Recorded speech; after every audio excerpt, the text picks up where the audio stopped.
Hey guys, Mark here. In this video, what I want to do, this is number 12 of the project bike build. And I'm doing a little bit of stuff.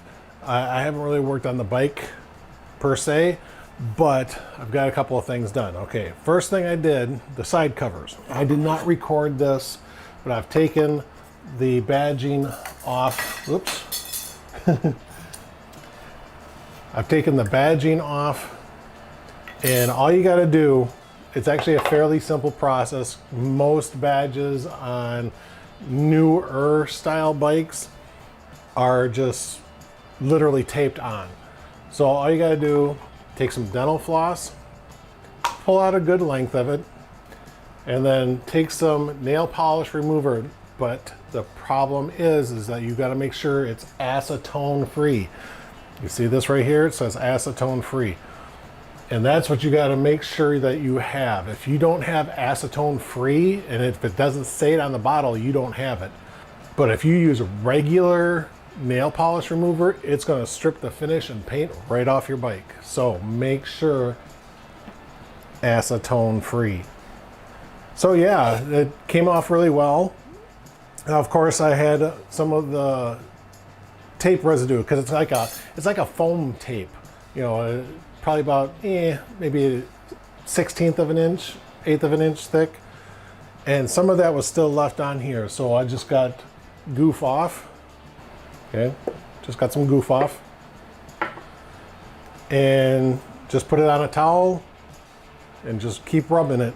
It actually does really well. I was very happy with the way the goof off took it off. Now there's other brands of this. There's Goo Gone and some other stuff. I can't remember the name of it, but yeah, it worked out really well. The dental floss does not scratch the surface or anything like that. So yeah, you can go to town with it. I've heard of people, they get a fairly good size length of the dental floss and they'll put it on their finger and they just kind of twirl it and wrap it and make it thicker. I really don't know if that is needed. I tried it both ways. I felt they moved, equally the same. So yeah, I don't think that it's needed. And actually, when I had it twisted on my finger, it was really hurting my finger. And that's the other thing too, is that you're wrapping it around your fingers and stuff like that to keep your grip and whatnot. Stop every once in a while and unravel it, because your finger, it will cut off circulation to your finger. Be very careful when you're using the dental floss. Really, I mean, it sounds stupid, but be careful using it. Okay, so the next thing I got was my service manual. See, service manual. And I went through the entire engine removal part and finding, okay, engine removal installation. And it's got multiple steps, 1 through 30 steps on the book. But the problem is that some of the steps are multi-step processes in themselves.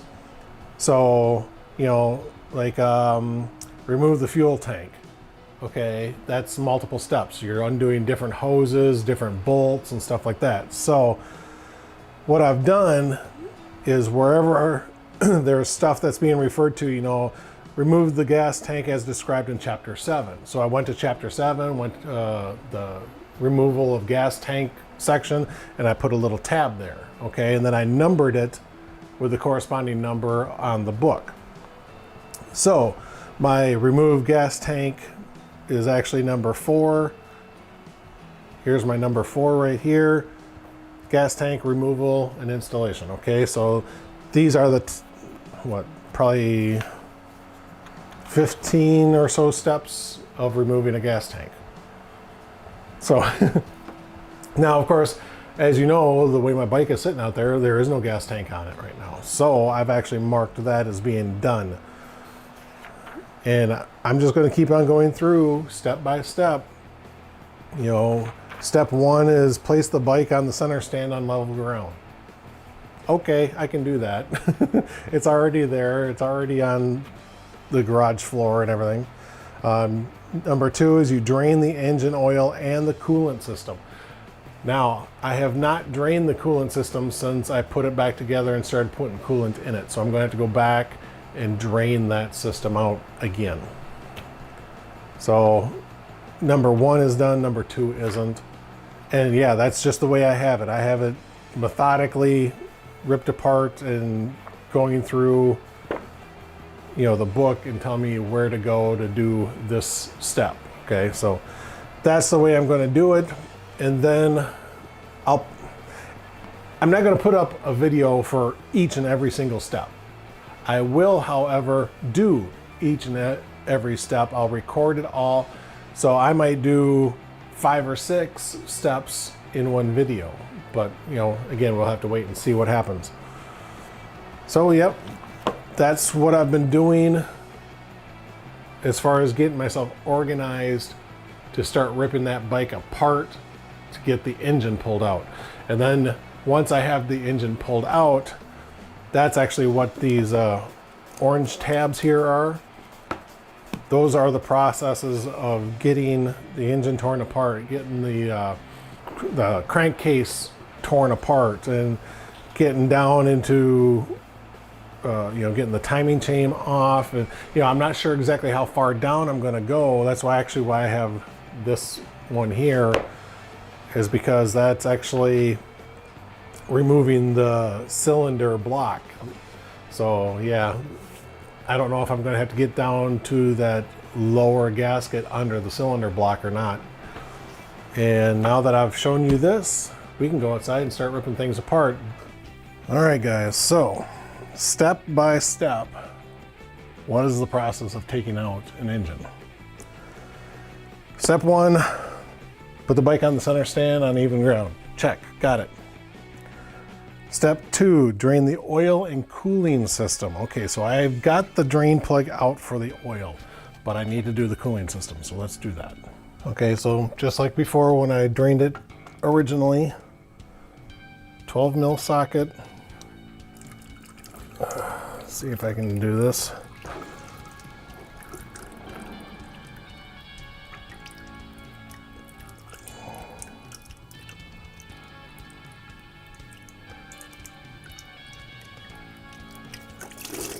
There we go.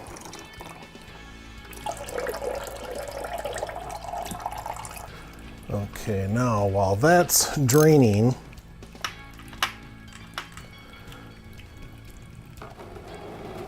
I'll move the bucket this way a little bit. Now, if you remember, I got to pull out this bolt right here.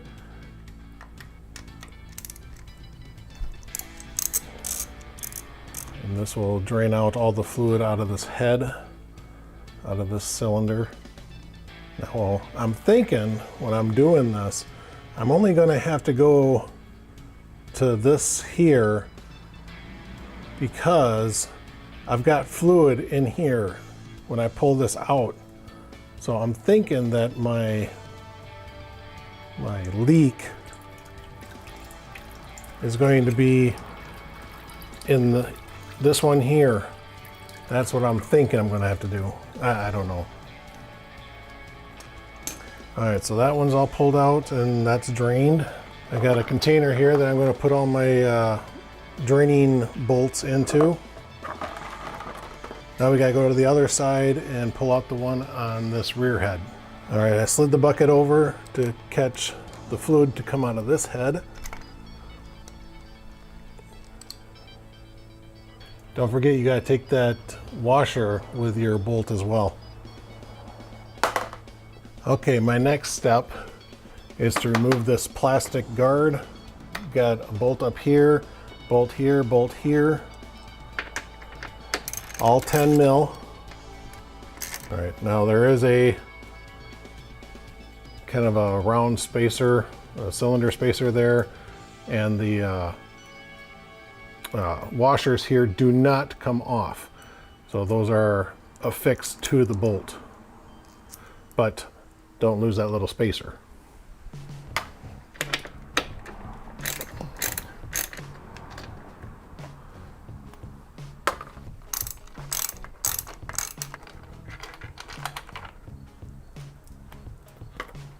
All right, so now the cover is off. Okay, so what I want to do is that after I get a process done, like removing the radiator, I'm actually going to take all the nuts and bolts and label them inside a Ziploc bag and then keep the bags by the system.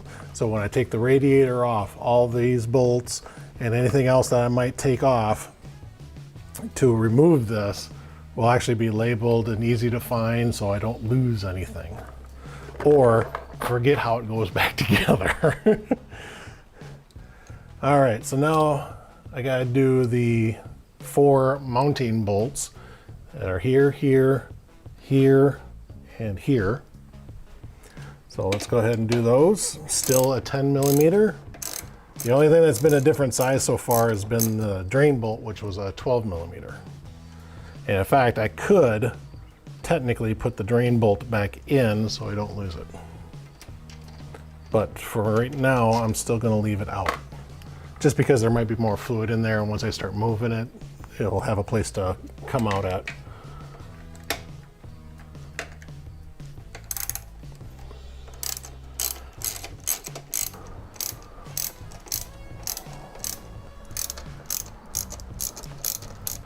All right, so the next step is we gotta take these hoses off. And I'm gonna take it off connected to the engine. I'm not gonna take it off connected to the radiator itself. So the hoses I'm actually gonna leave attached to the radiator. And I'm hoping that the bottom one will come off pretty easy. Because when I was working on the radiator before, I disconnected it here, not down here. And I don't know if I'm going to be able to get that off. All right, I think I might have to take this one off. As much as I don't want to. I'll just put it back on as soon as I get it off. Okay, now back on the left side, I got to undo this bolt here. It's like a grounding wire. And again, 10 millimeter.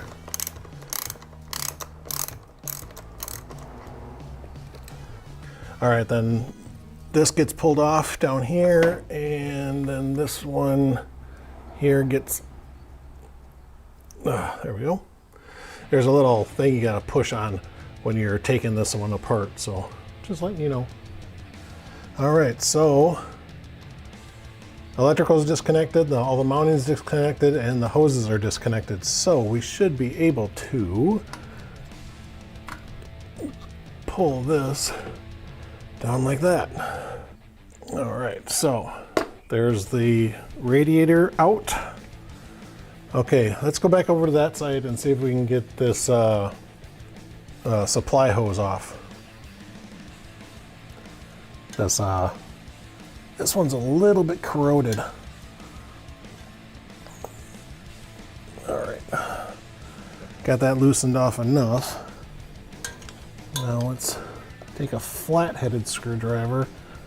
Let's see if we can start prying this back. There we go.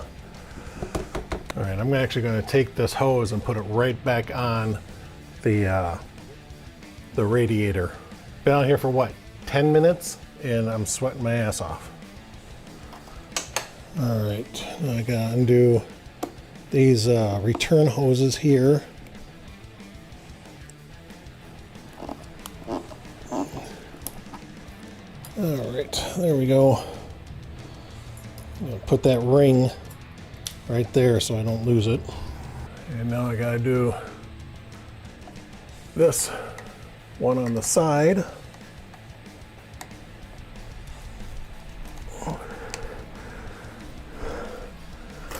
There we go, finally. I didn't take that one off before when I was working on the coolant system because I couldn't get this pipe off, remember? Oh, so finally got that one off. Okay, so with those two pipes now disconnected, the coolant system is completely taken care of. Okay, I just wanted to show you guys, I did put that supply tube back on. I did not tighten it down completely because when I go to put it back on, I may have to turn it just a little bit in order to get it onto the engine itself. I'm just going through, giving everything a little bit of a wipe down, and then I'm going to put these in a bag.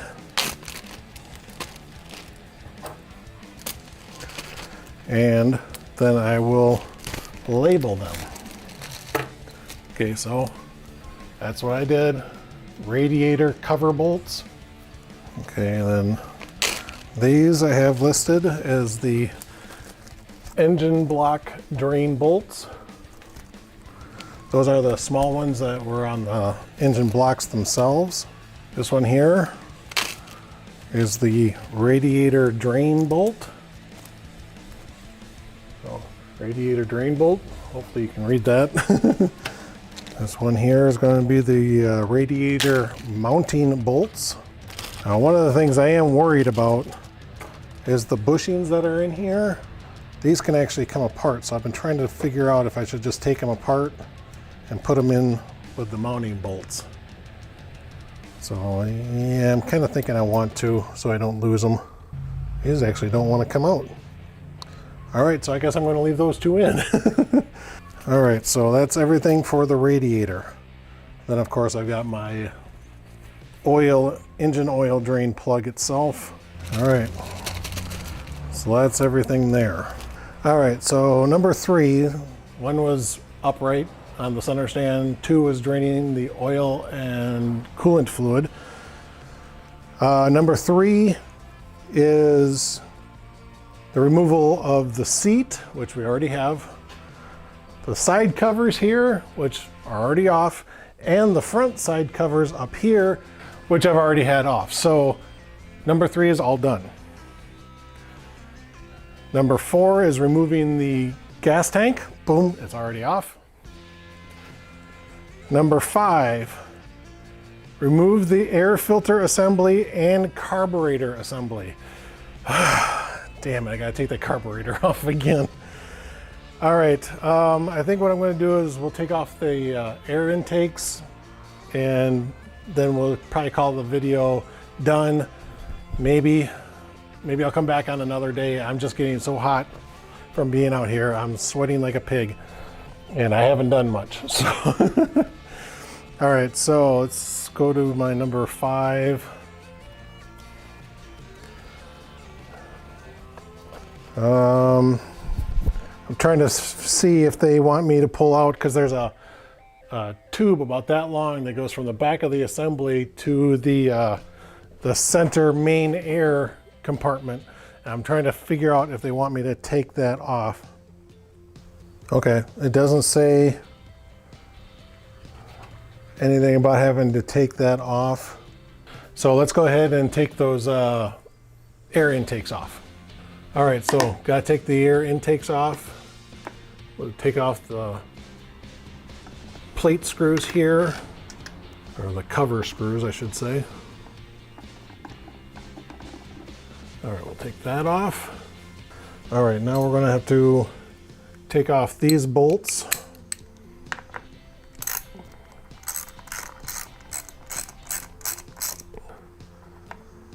And got that one, and then the whole filter comes out. All right, so now what we need to do is we need to take off this part here. And again, 10 millimeter. There's one here on top. Bolt for that, and then the other bolt is just right under here. So I'm taking out this bolt right here, right underneath the air filter housing. Okay, got those off. Now I can pull this off, just kind of push this rubbery piece out through the back side. There, just like that. And there we go, we got that housing off. Now we gotta go to the other side and do the other one. Okay, same thing with this side. Gotta take the cover screws off.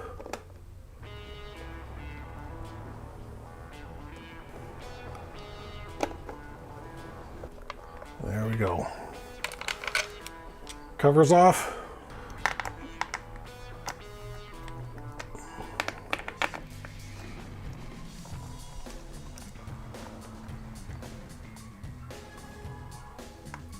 All right, filter itself is off. And then this one's already loose from taking off the radiator. And then the top one up here.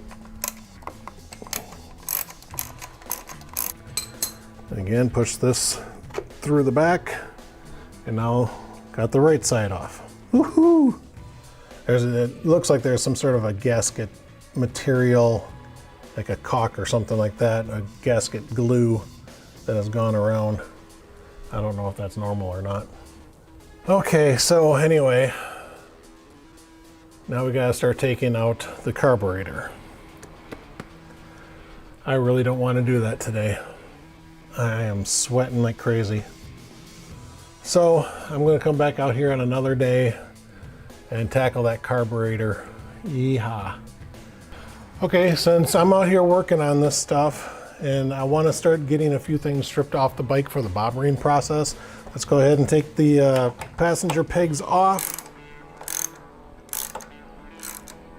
because this is not going to be a passenger bike. Whew, man alive. Yeah, it was a little rusty.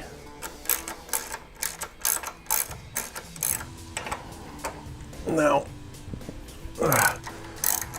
these two bolts that I've got left, this one and this one, I believe they also hold on the muffler. So I'm going to have to look to see if these bolts will work after I get the passenger peg off, or if I'm going to have to get shorter bolts. There's actually a nut on the back of this one. Come on. There we go. Yeah, so without that passenger peg, there's like nothing holding this up, really. I mean, there is.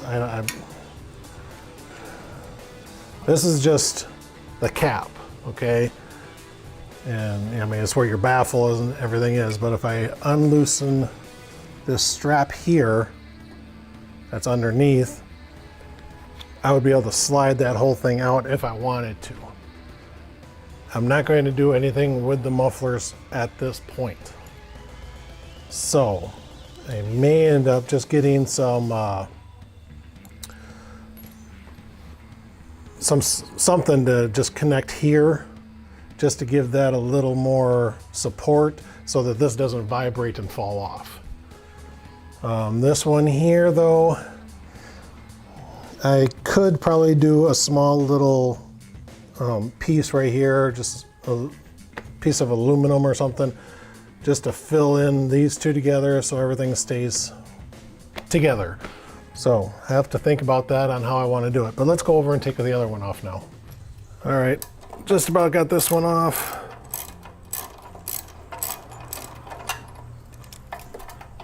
There we go. The passenger pegs are off. Cool.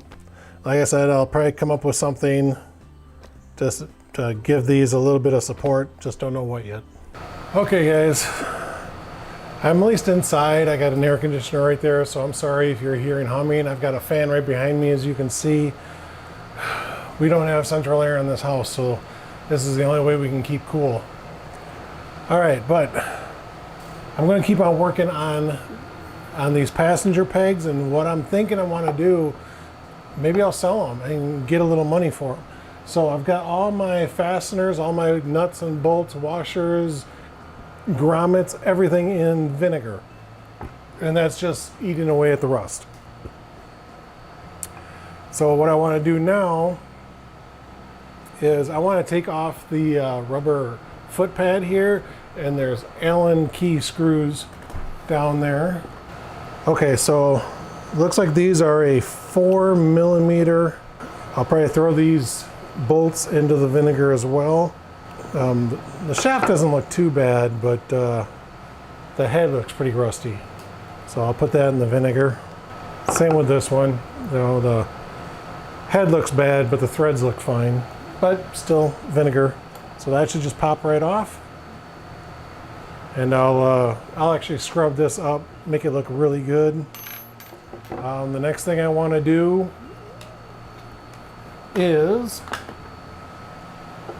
see if I can, there's a little pinch ring right here that holds the foot peg in place. I'm going to see if I can, no, that didn't want to work. I'm going to see if I can just pry it off of there.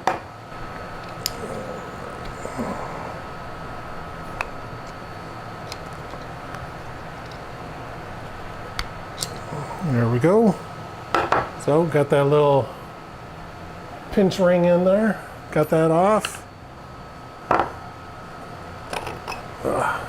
Peg just slides right through. Again, going in vinegar. I'm actually running out of room. So there's the foot peg itself. Here's the base for it. Whoop. I was wondering if that came out. What this is, it's just like a little marble, like a BB type of a thing. More than likely, there's going to be a small spring inside of there, and that is what kind of locks the pedal into place. That BB goes into those little recessed areas. I'm sure there's going to be a little spring. Yep. So there's the spring, and what I can do is when I put this back together, I'll put a bunch of grease in there and make sure everything's good. But for now, you guessed it, in the vinegar. Okay, so that's one of them all ripped apart. Ah, oh, damn.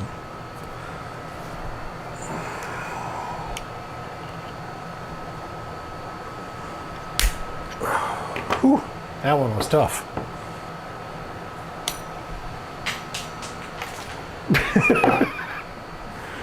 Okay, where to go?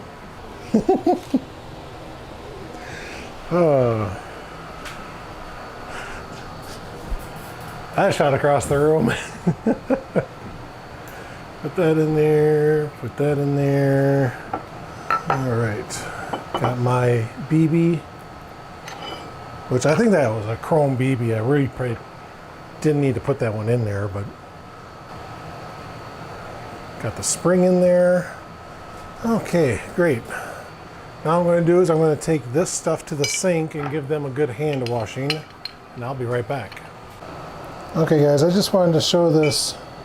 You know, the chrome is a little faded, a little oxidized. Maybe a couple little bits of rust like right around here. All in all, not bad, but they don't look great either. So what I've got is I've got some metal polish. Brasso, I think that's how you pronounce it.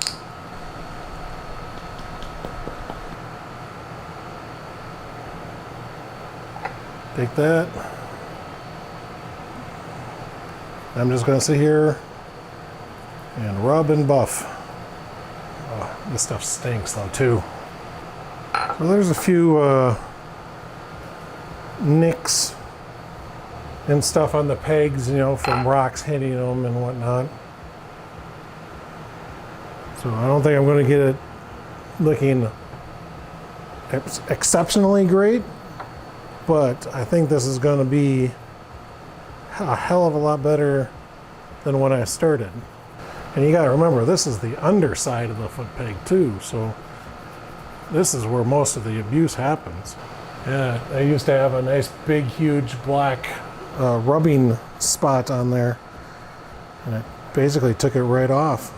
You know, I'm actually pretty impressed with the way this stuff is working. I actually can't wait to take out some of the other chromed pieces and start buffing them up. Maybe even doing parts of the engine too. That could work. All right, so this is the piece I'm going to work on now. See how kind of dull that is? I'm just going to work on this one surface.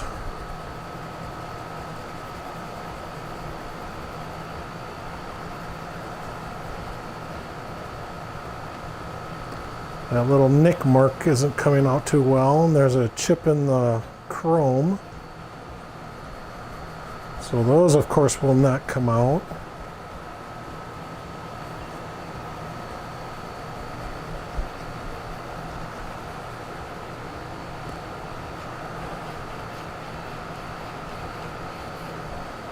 Oh, there you go. How's that? Wow. I can actually reflect the light into the camera. That's pretty impressive. All right, let me keep on working on this one and we'll see what happens. We'll compare the two side to side. I think these were a little small. You really couldn't do that. So I'm going to finish off this one and we'll see what they look like when they're done. All right, guys. I haven't worked on this very long, just a few moments, but I mean, you can tell the difference. The camera should even be able to tell. I mean, that is a lot shinier and polished than this one is. When I pull things off the bike, you know, chrome pieces, I'm going to polish them up. Whether I'm going to keep them or not, I'm going to polish them up.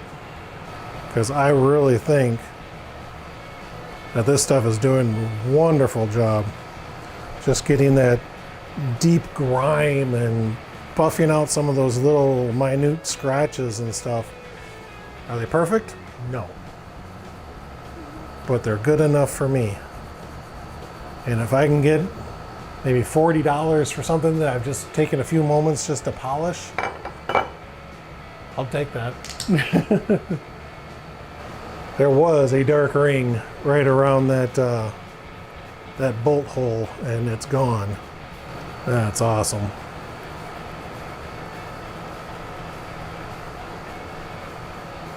All right, so I'm going to sit here and polish some more, and this might be the end of the video. I was thinking I'd come back and work on the carburetor a bit, but I don't know. This video might be long enough as it is. So this is Mark saying thanks again for watching, and I'll see you on the road.